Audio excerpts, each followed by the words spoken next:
मित्रों, मनुष्य के जीवन में सत्संग का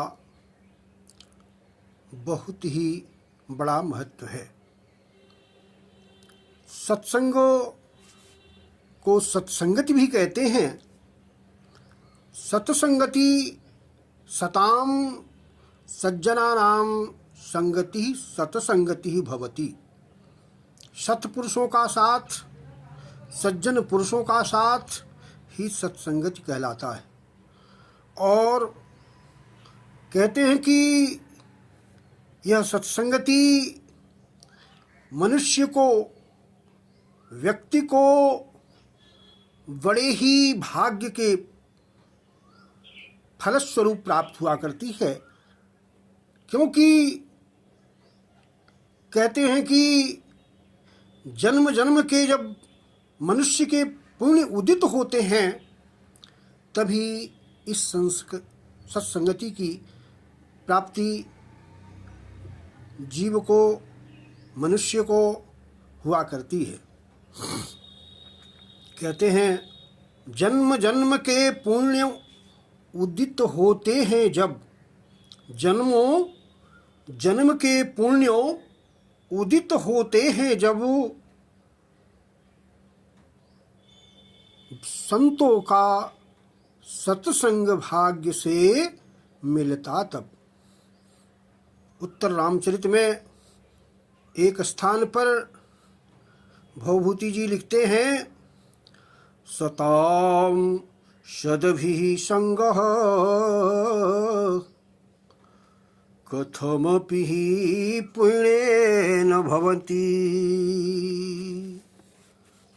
सताम सदभिः संगः कथमपि पुण्येन भवति।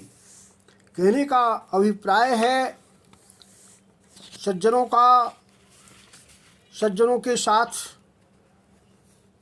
मिलना, उनका सत्संग प्राप्त होना बड़े ही भाग्य के परिणाम स्वरूप हुआ करता है। मित्रों, इसीलिए कहते हैं कि संसर्गजा दोष गुणा भवन्ति। मनुष्य में सत्संग से ही, संसर्ग से ही दोष और गुण आते हैं। व्यक्ति जिस प्रकार के मनुष्य के साथ में गुणी अथवा निर्गुणी व्यक्ति के पास में बैठता है, उसका प्रभाव उसके स्वभाव पर निश्चित रूप से पड़ता है, इसमें दो राय नहीं है। क्योंकि कबीरदास ने लिखा है कि कबीरा संगति साधु की ज्यों गंधी का वास, जो कुछ गंधी दे नहीं तो भी बास सुबास।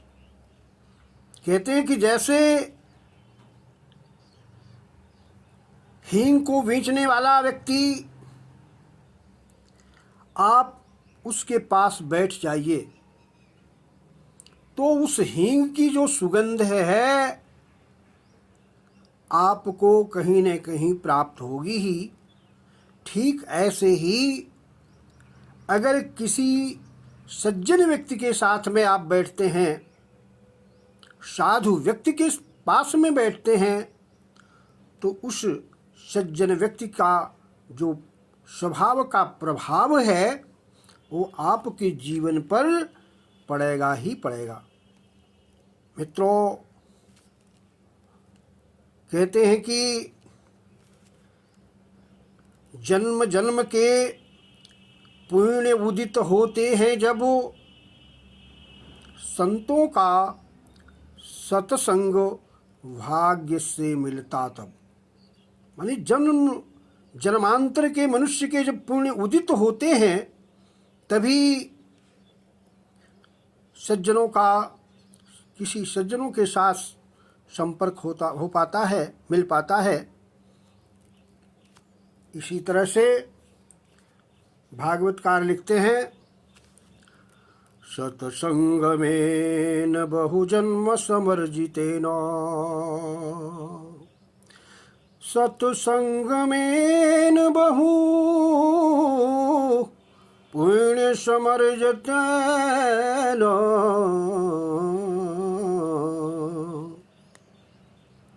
सत्संगमोच लभते पुरुषो यदा वै। जब भाग्योदय के द्वारा भाग्य के उदय से हमारे जीवन में कभी किसी सत्पुरुष का, अच्छे पुरुष का, सद्गुणी व्यक्ति का सानिध्य हमारे जीवन में मिल जाता है, तो हमको सोचना चाहिए कि निश्चित रूप से हमारे पूर्व जन्म के, पहले के जन्म के जो पुण्य उदित हुए थे, उन्हीं के परिणाम स्वरूप हमें ये सत्संगति प्राप्त हुई है। मित्रों, सत्संगति के विषय में लिखते हैं नीति शतककार कि सत्संगति मनुष्य को क्या से क्या नहीं बना देती है। यह सत्संगति मनुष्य के जड़ता को हर लेती है, मनुष्य के भीतर सत्य वाणी का सिंचन करती है, सींचती है। इतना ही नहीं, सत्संगति मनुष्य को उन्नति के मार्ग पर ले जाती है और सत्संगति मनुष्य को पाप कर्मों से, दुष्कर्मों से, अनैतिक कर्मों से हटाती है, दूर करती है।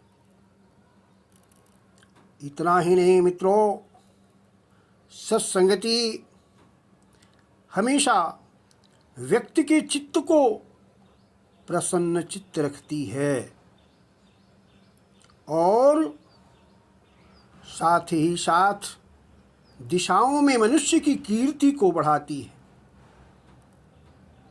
नीति शतककार लिखते हैं, कहते हैं कि भला बताइए कि सत्संगति ही कथय किं न करोति पुंसाम।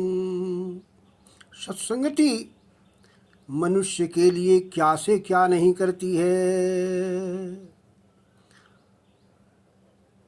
जोड़ं धियो हरति सिंचति वचि सत्यं, मनोन्नतिं दिशति पापमपाकरोति, चेतः प्रसादयति दिक्षु तनोति कीर्तिं,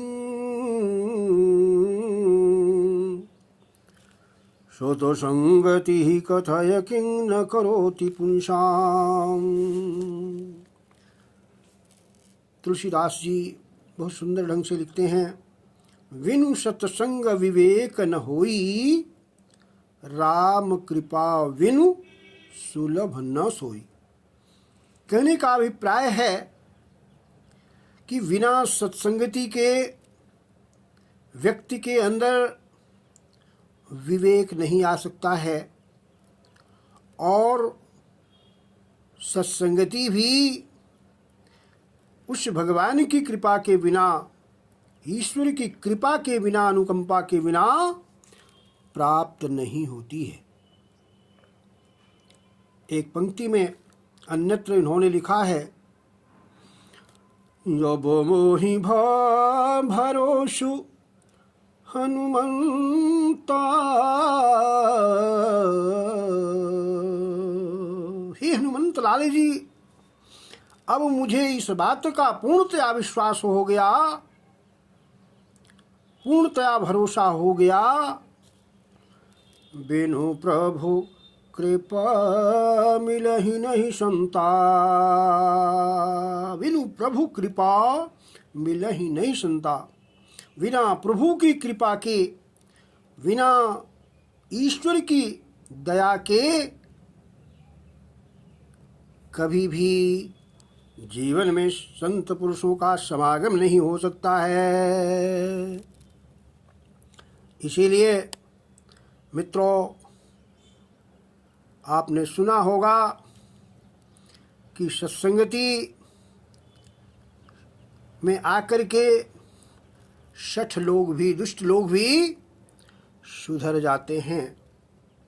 जैसा कि आप वाल्मीकि के संबंध में सुने होंगे कि जब वो रत्नाकर के नाम से बचपन में थे और लूट मार करते थे, किसी संत पुरुष के सानिध्य में आकर के उन्होंने अपने इस दुष्ट कर्म को, पाप कर्म को छोड़ दिया और भगवान की तपस्या करके, ईश्वर का आराधन करके वो पुनः एक अच्छे कवि बनते हैं। मित्रों,